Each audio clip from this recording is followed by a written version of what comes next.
Welcome. Today we will read Review 4, Introduction, and Lesson 141 in the workbook. And from the text, Chapter 13, Section 9, The Cloud of Guilt. And now for Review 4, Introduction.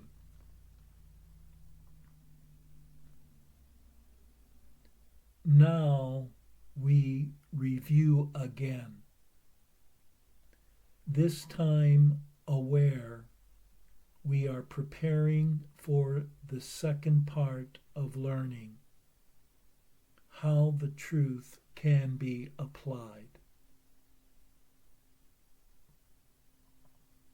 Today we will begin to concentrate on readiness for what will follow next.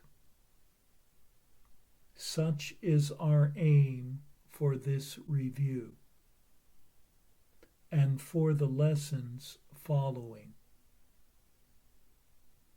Thus, we review the recent lessons and their central thoughts in such a way as will facilitate the readiness that we would now achieve.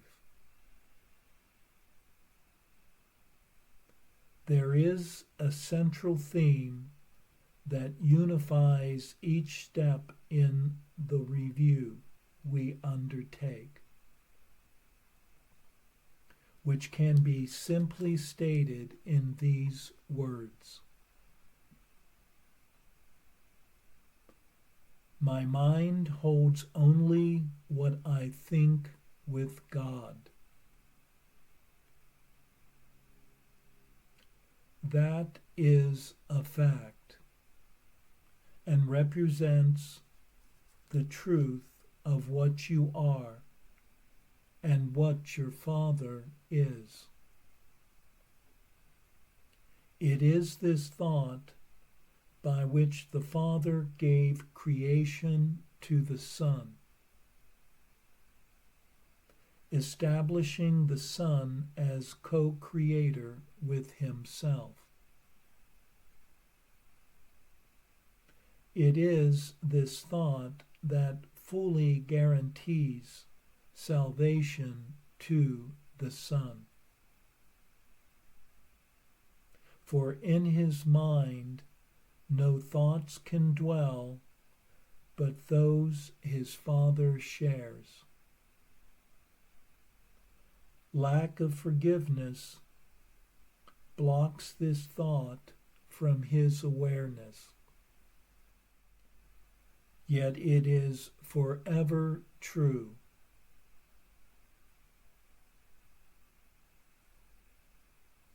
Let us begin our preparation with some understanding of the many forms in which the lack of true forgiveness may be carefully concealed.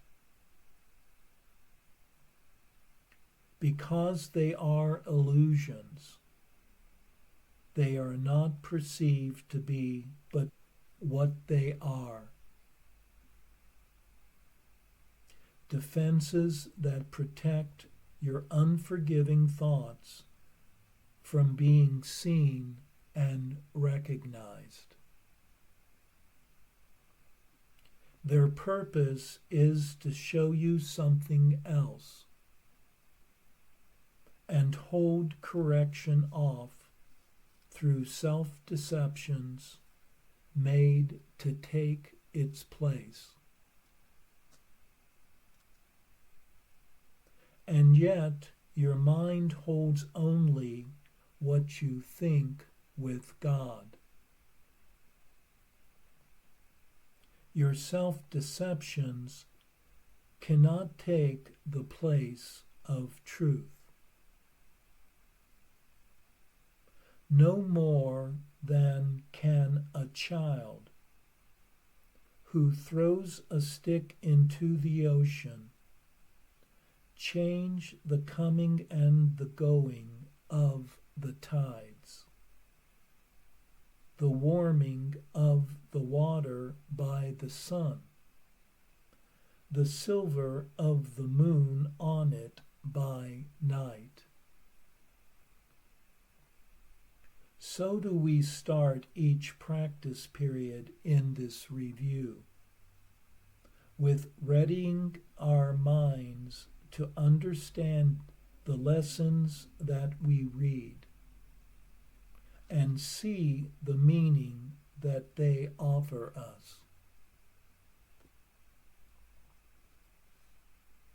Begin each day with time devoted to the preparation of your mind to learn what each idea you will review that day can offer you in freedom and in peace.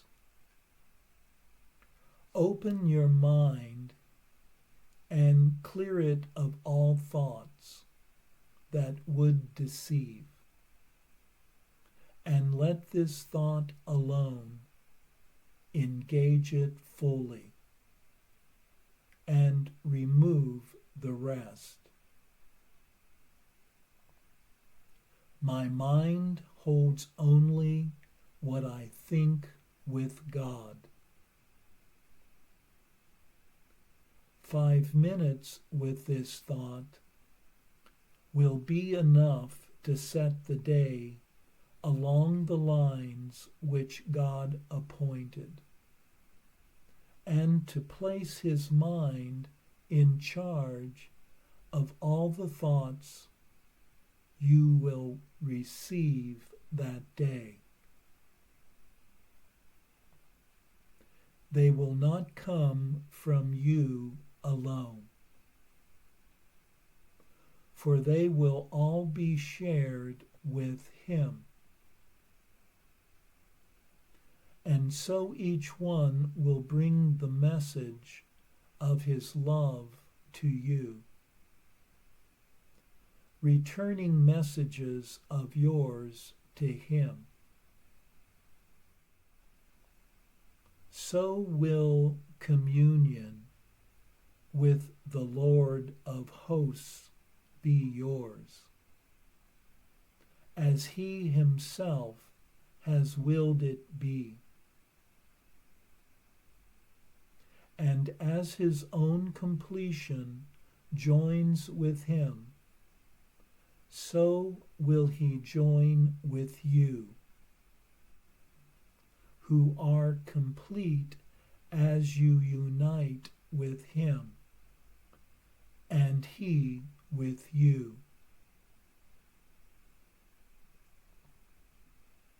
After your preparation, merely read each of the 2 ideas assigned to you to be reviewed that day.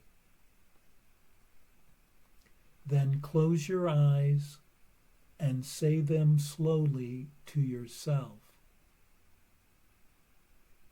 There is no hurry now, for you are using time for its intended purpose.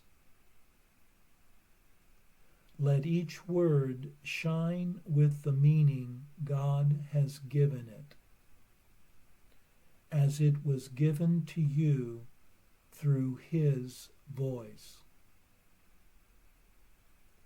Let each idea which you review that day give you the gift that he has laid in it for you to have of him.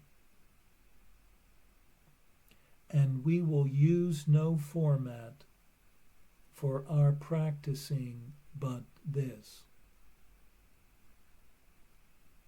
Each hour of the day, bring to your mind the thought with which the day began, and spend a quiet moment with it.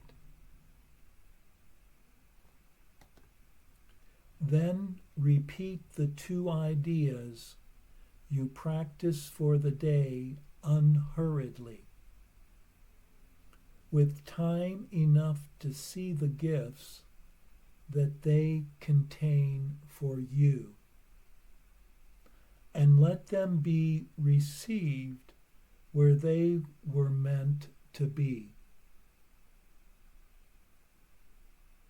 We add no other thoughts, but let these be the messages they are. We need no more than this, to give us happiness and rest, and endless quiet, perfect certainty, and all our Father wills that we receive as the inheritance we have of Him. Each day of practicing, as we review, we close as we began, repeating first the thought that made the day a special time of blessing and of happiness for us. And through our faithfulness restored the world from darkness to the light, from grief to joy, from pain to peace, from sin to holiness. God offers thanks to you, who practice thus the keeping of His word.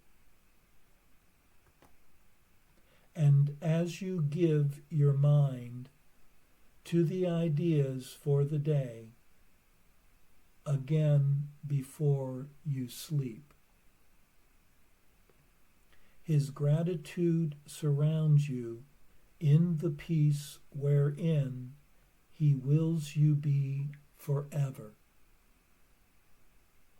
and are learning now to claim again as your inheritance.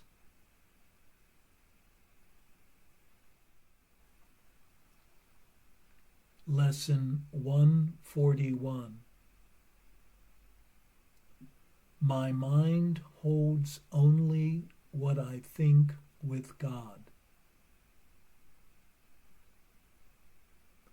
121.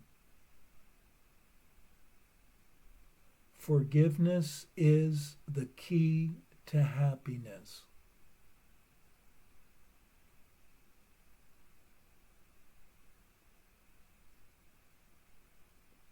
122. Forgiveness offers everything I want.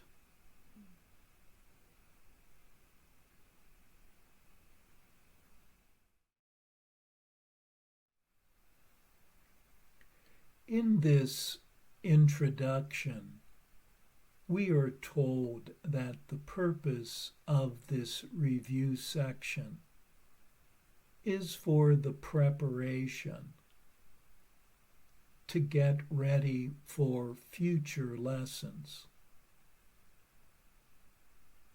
One is being asked here to let go of all private thoughts in order to be aware only of the thoughts shared with one source, divinity, love itself.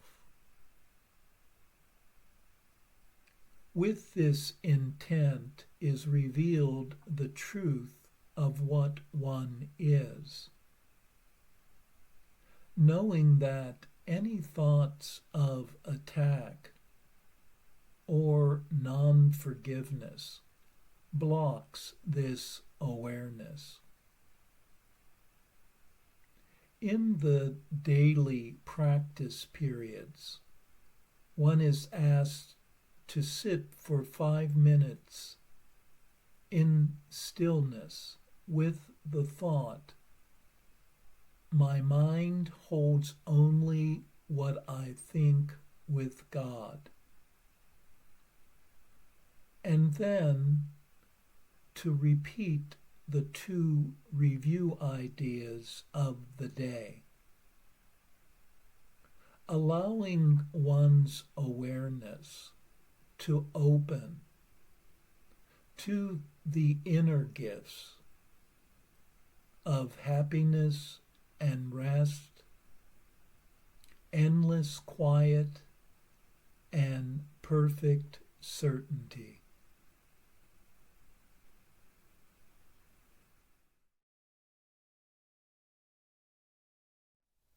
And now for our text reading for today from chapter 13, section 9, The Cloud of Guilt.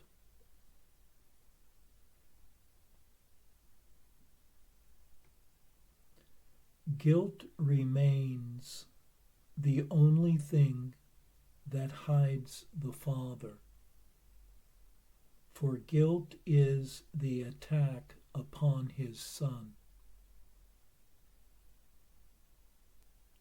The guilty always condemn, and having done so, they will still condemn, linking the future to the past, as is the ego's law.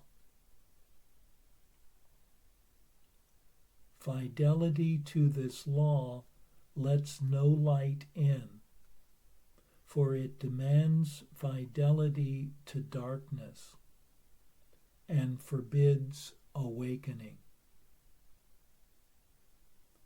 The ego's laws are strict, and breaches are severely punished.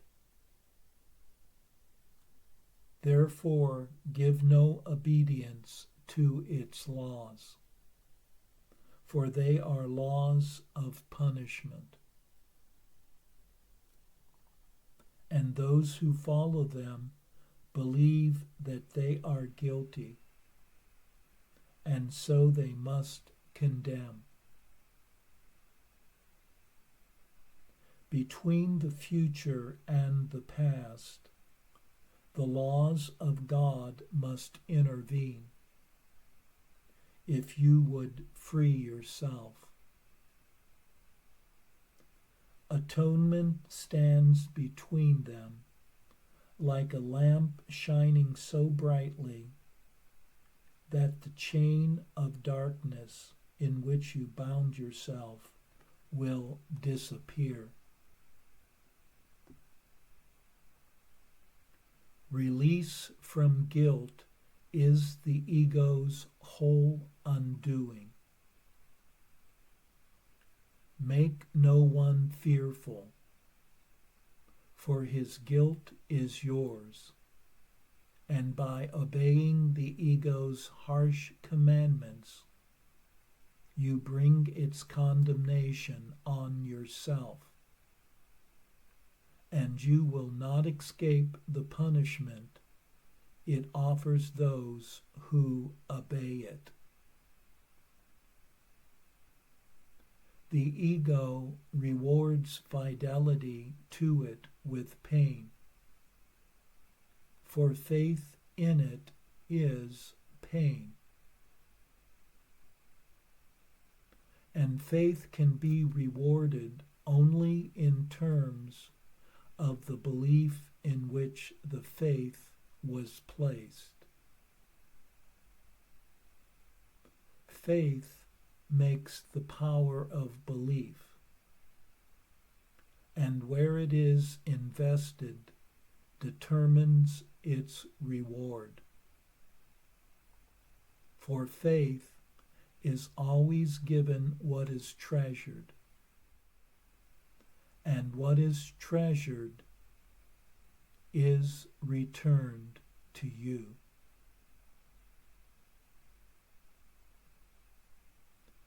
The world can give you only what you gave it, for being nothing but your own projection, it has no meaning apart from what you found in it and placed your faith in.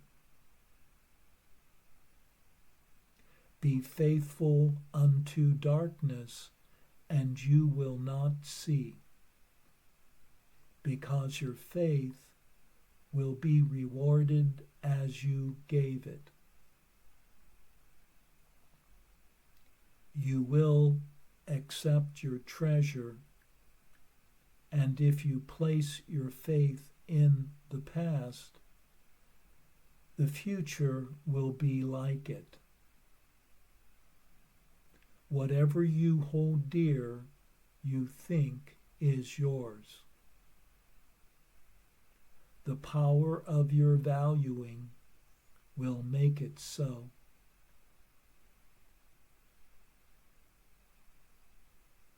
Atonement brings a reevaluation of everything you cherish, for it is the means by which the Holy Spirit can separate the false and the true, which you have accepted into your mind without distinction. Therefore, you cannot value one without the other, and guilt has become as true for you as innocence. You do not believe the Son of God is guiltless because you see the past and see him not. When you condemn a brother, you are saying, I who was guilty choose to remain so. You have denied his freedom, and by so doing you have denied the witness unto yours. You could as easily have freed him from the past and lifted from his mind the cloud of guilt that binds him to it. And in his freedom would have been your own.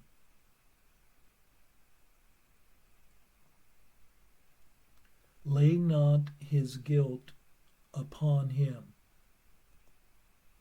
for his guilt lies in his secret thought that he has done this unto you. Would you then teach him he is right in his delusion? The idea that the guiltless Son of God can attack himself and make himself guilty is insane. In any form, in any one, believe this not. For sin and condemnation are the same, and the belief in one is faith in the other, calling for punishment instead of love. Nothing can justify insanity, and to call for punishment upon yourself must be insane.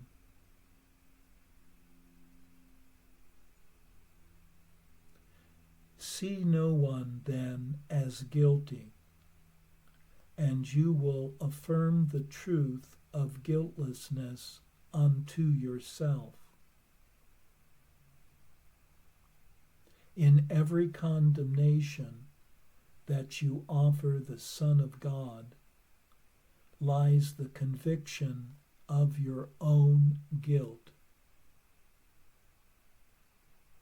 If you would have the Holy Spirit make you free of it,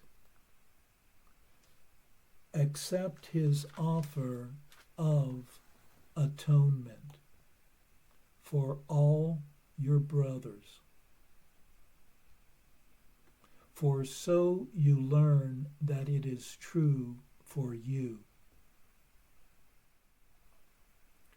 Remember always that it is impossible to condemn the Son of God in part. Those whom you see as guilty become the witnesses to guilt in you, and you will see it there, for it is there until it is undone. Guilt is always in your mind, which has condemned itself. Project it not, for while you do, it cannot be undone. With everyone whom you release from guilt, great is the joy in heaven, where the witnesses to your fatherhood rejoice.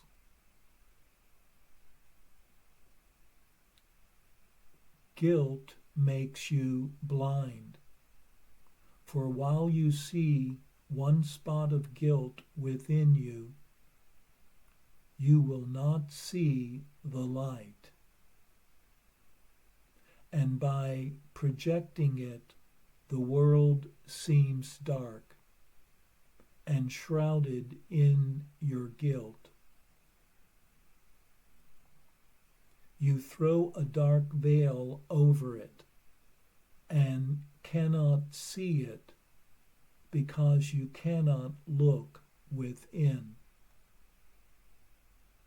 You are afraid of what you would see there, but it is not there. The thing you fear is gone.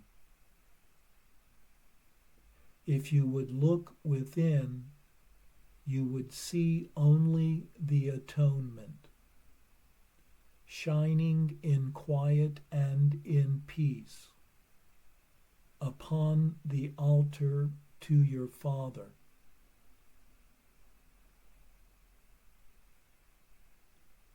Do not be afraid to look within.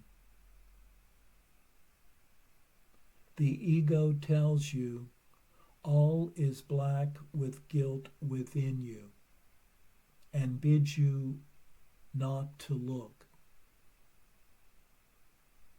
Instead, it bids you look upon your brothers and see the guilt in them.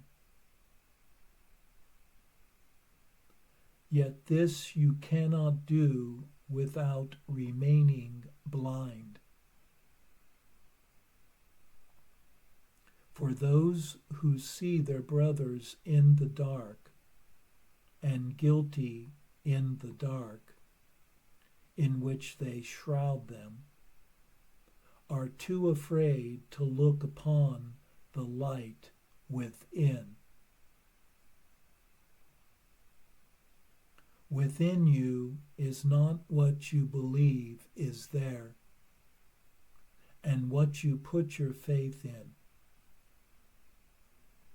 Within you is the holy sign of perfect faith your Father has in you.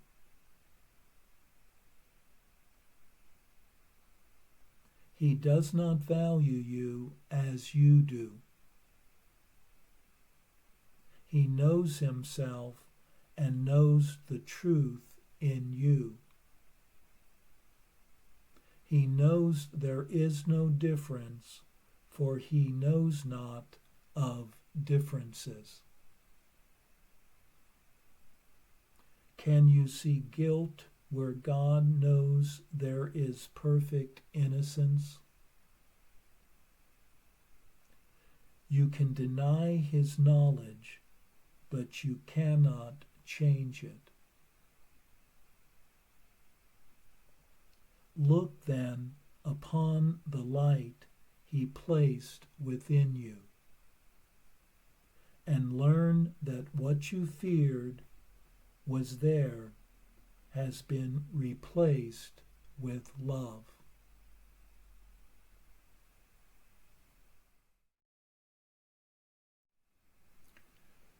To be free of the ego's pull, the ego's influence, one is required to release all guilt thoughts toward oneself and others.